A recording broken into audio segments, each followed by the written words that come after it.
રાજકોટની તો રાજકોટમાં વરસાદ ખેંચાશે તો પાણીની સમસ્યા સર્જાઈ શકે છે। સૌરાષ્ટ્રના મોટા ભાગમાં પીવાના પાણીના ડેમો તળિયા ઝાટક થયા છે। રાજકોટના 27 ડેમમાંથી 12 ડેમમાં 20% કરતાં પણ ઓછું પાણી છે। દ્વારકાના તમામ 13 ડેમમાં 20% કરતાં ઓછું પાણી છે। તો આ તરફ જામનગરના 21 ડેમમાંથી 12 ડેમમાં 20% કરતાં ઓછું પાણી છે। સુરેન્દ્રનગરના 11 ડેમ પૈકી 8 ડેમમાં પણ 20% કરતાં ઓછું પાણી છે। મોરબી જિલ્લાના 10 ડેમમાંથી 6 ડેમમાં 20% કરતાં ઓછું પાણી છે। તો વરસાદ ખેંચાશે તો નર્મદાના નીર ઠાલવવામાં આવશે।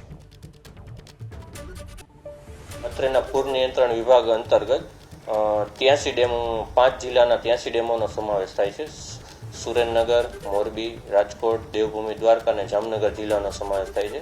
આ 5 જિલ્લાના 83 ડેમોમાંથી અંતર્ગત રાજકોટ જિલ્લામાં 12 ડેમો છે કે જે 20% કરતાં ઓછા ભરાયેલા છે। સુરેન્દ્રનગર જિલ્લાના 8 ડેમો છે જે 20% કરતાં ઓછા ભરાયેલા છે। મોરબી જિલ્લાના 6, દેવભૂમિ દ્વારકાના 13 અને જામનગર જિલ્લાના 12 ડેમો જે 20% કરતાં ઓછા ભરાયેલા